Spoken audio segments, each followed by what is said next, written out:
特朗普一上台，關稅就變成咗投資者嘅心頭大患。最近呢幾個星期，呢個形勢越嚟越犀利，美股市場終於頂唔住啦。標普500指數已經連續3個星期下跌，呢個星期累計跌幅約3.6%，一直喺去年11月初以嚟嘅最低位附近徘徊。納指週四收市跌幅超過2.6%，已經陷入技術性回調區間。咁美國總統特朗普自己係點樣睇呢件事嘅呢？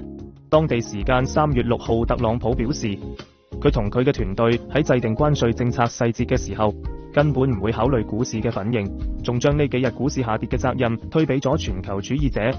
當被問到推遲加密關稅嘅決定係唔係同股市有關時，特朗普直頭話呢個決定同市場冇乜關係。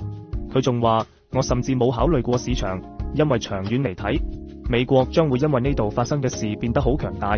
佢又補充話，呢個喺好大程度上係因為一啲公司同國家一直喺剝削美國，以後佢哋唔好諗住仲可以咁做啦。所以你明嘅，我覺得呢個對市場係有影響嘅。同一日，美國商務部長霍華德勞特尼克接受訪問時亦表示，股市升跌0.5%或者1%根本唔重要，真正關鍵嘅係美國工廠產能提升同就業增加。佢仲呼籲投資者壓住特朗普，佢話你哋將會見到股市爆發式上漲。